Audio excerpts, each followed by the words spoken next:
And we're back with another one. Let's spare a few words about the previous match.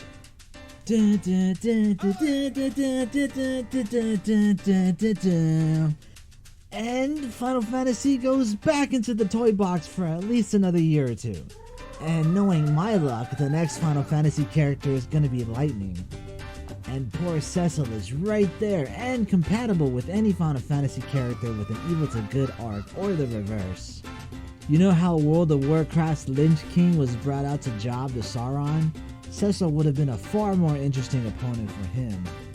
But moving on, what's the next match? Alright, look. This is the one I've been looking forward to the most. Ash versus Yugi, and this could very well be the best fight of the season if they play their cards right. Pun fully intended. To capture the spirit of the respective games, the fight should at least have the feel of two kids having a playground fight. Ash and Yugi should use their imagination and lateral thinking as their weapons. Ash counters Gaia the Dragon Champion by having Pikachu ride on the back of Charizard and joust him with Iron Tail. Ideally, Chad would ask his kids how they thought this fight would go. That would at least be the best way to script this match. But who do I think is going to win this match? I think Yugi has this pretty handedly. If Death Battle goes very loopy with the scaling, Yugi has the advantage because he can pull scaling arguments from the TCG and OCG. As an example, according to Master Duel, Ruin and Demise are a god and goddess pair who go around the multiverse destroying worlds. Yeah, and they're weaker than a single blue-eyes white dragon. You can imagine how the scaling arguments are going to escalate from there. Ash scales to the gods of his setting through a very generous series of chains. Yugi scales above the gods of his settings just by bringing in the scaling of his card game. Everyone in his card game, from the superheroes to the cute Halloween monsters, they all lose to Exodia, who loses to Zork, who loses to Horakti, who is represented in the game by a card that has anyone that summons it instantly win the duel. So pie in the sky scaling favors Yugi.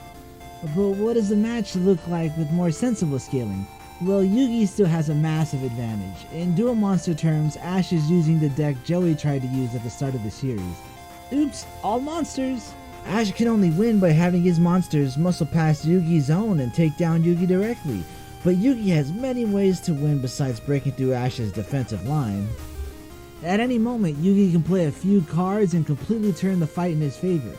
He can wipe out every monster with Darkhold or all of Ash's monsters with Raigeki. Ash's Pokemon are trained for one-on-one fights, and that's not good against Yugi, who has many answers to mobs of monsters. Yugi can convert Ash's Pokemon to his side with Change of Heart, Brain Control, or Monster Reborn, and Ash would be certainly blindsided by having one of his own suddenly going for his throat.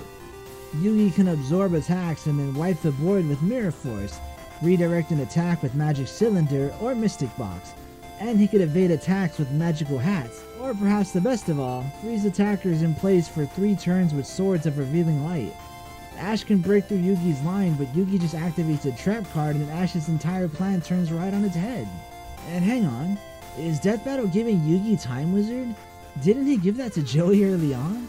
Well damn, go ahead and add Age Ash's Pokemon to the list. And all of that is just talking about the card's effects. And we haven't even brought up all the magic stuff Yugi can do with his Millennium Puzzle. Keep in mind that while most magical effects done by Millennium items in the show are done as penalties for losing Shadow Games, a Shadow Game is not required to affect someone with a penalty game U.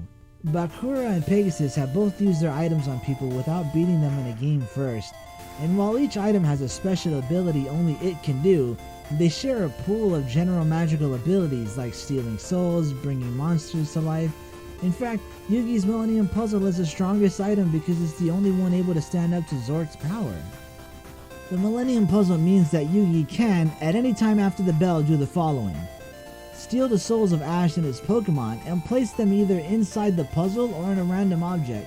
He can cast illusions on Ash and his Pokemon, or he can freeze Ash and his Pokemon in place even if they're burning alive, force Ash and his Pokemon to shoot themselves in the head with finger guns that act like actual guns. That's how Bandit Keith went out in the manga. Or shoot an Egyptian laser beam. Admittedly, not all that is useful in this fight, but he can do it. Now Ash does have some answers to Yugi's long list of hacks. He doesn't have many answers, but he does have them. Ash's Noctowl can use Foresight to dispel illusions, Ash's Gengar might be able to grab Ash's soul as it's being pulled into the puzzle, and Ash's Pikachu can shock Ash out of paralysis. But here's the problem. Ash's defenses are a big tent held up by several poles, and if these poles are taken out, he's done. If Ash loses Noctowl, well, he's then vulnerable to several hacks, and if Ash loses Gengar, he's vulnerable to several more.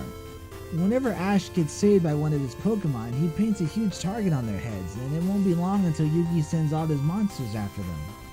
Yugi is just too adaptable and too unpredictable and too magical for Ash to handle.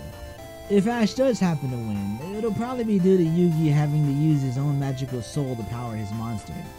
You see, the ancient Egyptians believed that the human soul was made up of several parts just as the human body was made up of several organs. Yami Yugi and other ancient Egyptian sorcerers were able to create real-life monsters out of their Ka, which was powered by their Ba. But Yami Yugi is able to draw power from his true name, or as the Egyptians call it, his Ren, Atem. How much spiritual energy this gives him isn't really known, but it's substantial. He was depleted after Zork killed his 3 Egyptian god cards, but his name filled him with so much spiritual energy that he was able to resummon them and combine them into Horakti without any noticeable drain on his energy. And given that this is a death battle where characters don't have morality, he can also replenish his spiritual energy by consuming stolen souls. Obviously, he's never done this in the show because eating souls is dark even by the standards of Season 0 Yami Yugi, but the Ka Hunt subplot showed that it can be done.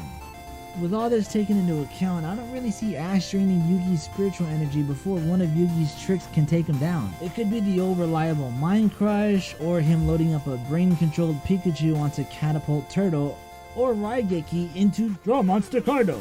Yugi can just do too much for Ash to even keep up, so I'm betting on the Game of Kings and the Heart of the Cards to win this match. Anyway, till next time.